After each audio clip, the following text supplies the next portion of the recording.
let's hop over. You mentioned the Mets a second ago. Let's hop over to back to baseball, even though it's the off season. In any sport, right when the season ends, whether it's college football, baseball, NFL, whatever, there's always the coaches carousel, as they call it, where there's always new hirings for managers, coaches, etc.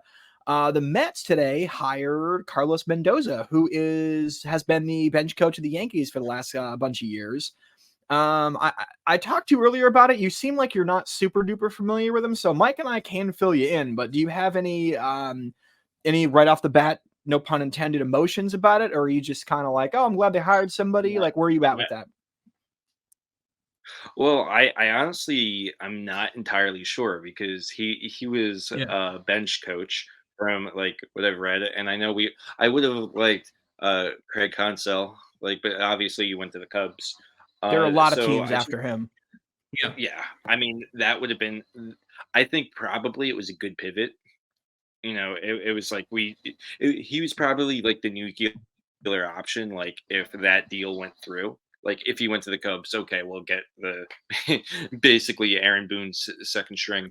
Right. But I mean that's kind of like what he is. But I'm not too doomerist about it because Kevin Clancy's got a podcast called You Gotta Believe, Yeah. and like his Instagram, like everyone's just trashing this decision.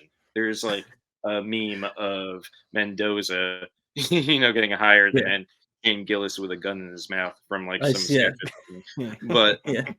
I'm just like, again, Mets fans are like, this is terrible. Why the Mets gotta continue the Mets? And I'm like, well, we have no idea. Spring is Only how many Mets months fans can get angry and disappointed at their team when they're not even actively playing games and losing them. Like, Oh yeah, that's how it is, man. but it seems like, and that's why I was like trying to like read up on him and just be like, okay, this a good decision? Like having because our default setting is anger. Right. Our default setting Yeah, is yeah, Doom no, and gloom. exactly. Right. Yeah. so Yeah. unless we've gotten like the second coming of fucking Joe Torre, like we're not going to be happy with any decision ever. Well, and also So remember, Joe Torre, that decision was panned by Yankee fans in the Mhm. early mid '90s. Oh well, yeah. yeah, Okay, so I remember that. you could Yeah. only hope that he goes on to have the run that guy had, right? yeah. Let me hop in and just talk about what. Mhm. Let me sell him because I'm a Yanks fan, and Yeah. Mike, you can back me up on this. First of all, here's the joke answer, which is that the dude managed like a dozen games already this year at the major league level because Right. Aaron Boone leads the league in ejections. So like Yeah. he's already managed a ton of games, but Ejections and gum tossing. yeah, He leads in both of those. and the thing is, to the Yankees, except for this year, they have been a playoff team and have gone fairly deep into the playoffs in most of the years. Yeah. And so the Fair thing enough. is, the guy, he might not have been a manager yet, but he was sitting next to a manager during the playoffs in very high pressure environments. It's He's not done the like he job. hasn't been there. And so I think this is a really good hiring for the Mets because they already said they're not playing for next year. That's why they traded Scherzer and traded everybody else. And Mhm. so it gives a newer manager a really good low pressure opportunity to come in and actually take the reins. And so I actually really think this is an excellent hiring by the Mets. Yeah. Yeah, And that's a good point though too. Like the fact that like because everyone's like, oh, we're having someone with no experience, and it's like, well, Bullshit. I mean, if, like, No, yeah, he does.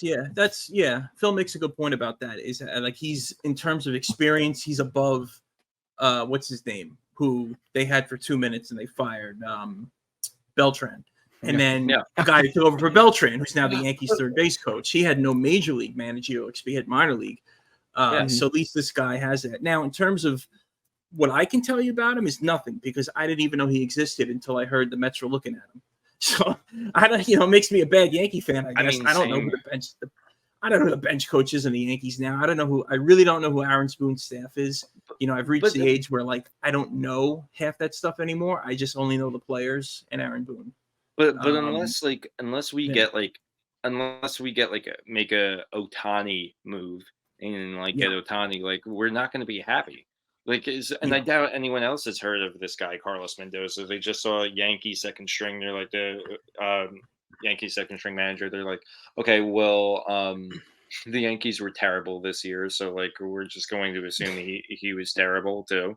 Like I don't know. Can I ask you a question, Brian? Can I ask you a question? Now, I Mhm, know that the Mets and Yankees have that kind of crosstown rivalry thing going on, right? Mm-hmm. Now, are these negative reactions, in your opinion, sort of a knee-jerk thing in that, like, just because the initials NYY are on his resume, Mets fans are like, "Pff, fuck this guy, coming from the Yankees and whatever. Yankee, You yeah. think it's that, or is it something else? I don't think so.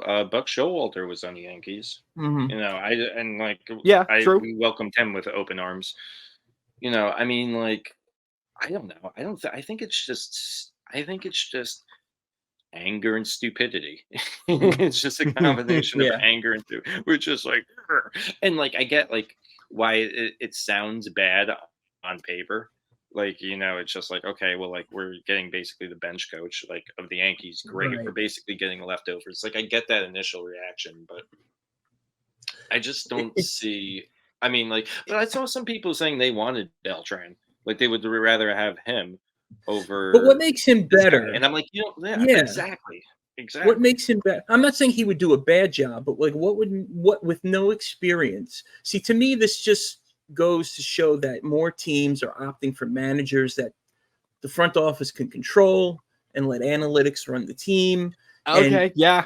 we've strayed away from the Earl Weavers, the Tommy Lasordas, the Buck Showalters, the Joe Torres, Tony La Russa, these guys who are X's and O's, guys who know the game, and now their thought process is considered obsolete, in my opinion, incorrectly and unfortunately, because now they're relying on computers and analytic nerds to tell them how to play baseball, which is stupid. Yeah, the whole point of being an athlete was to beat up nerds back in the 80s. Okay, like that.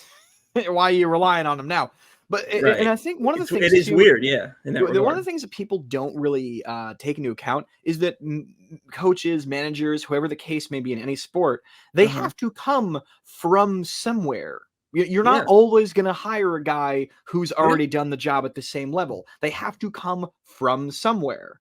The only other comparable example I can think of is years ago. I don't know if you guys, this is kind of a deep cut. I don't know if you guys remember like 10, 15 years ago when Brad Mills got chosen to be the manager of the Astros. He was Mm. never ever a coach or a manager at the major league level, but he managed like 5 or 6 seasons at the minor league level. Sometimes that happens as well. Somebody's a lifer in the organization, they get a shot. That was And Buck so Showalter, yeah. yeah, him too. And so it's one of those situations where, yeah, the Mets didn't pick a marquee name, but I don't, until things actually go wrong, I really don't understand this level of negativity. And maybe I'm being a homer as a Yankee fan, as a guy who actually really likes Mendoza, but I just really feel like it's just traditional, oh, it's the Mets kind of doomerism, And I think you're right about that because you actually, Phil, you brought a great point. And most people are just like, "Brr," and just like they just have the one. Can we get one more of those? Can we get another one of They those? just Can have we the do that again? like it's just the one little synapse in their I brain know. that's just like, this is bad, and I'm gonna type this on my phone. Yeah. And then they drink PBR and like they, I don't know, yell at their Well, kids PBRs afterwards. are I how mean, much at Citi Field? Like $14? there's Yeah. no PBR at Citi Field. There's no PBR at Citi No. Field. That Yeah, no, you that gotta that buy They got that's that fuck you chicken though. What's that stuff? FUKU? Fuck you Do chicken. they? That's awesome. I don't know what I it's guess how to maybe that say it. next year. I'm kind of joking, but no, that's what it's called. It's amazing spicy chicken sandwich. no, they don't have PBR. PBR is Gatorade for trailer trash. That is what that is right there. No, I feel Citi like they Field. should. Steve Cohen wants to class up the joint a little bit with like, I don't know, like $27 Bud Lights. So yeah, I feel like they should sell do with that what you will. PBR at both the stadiums, except do it old school, like where they sell it only in the section that you can't get to the other sections from.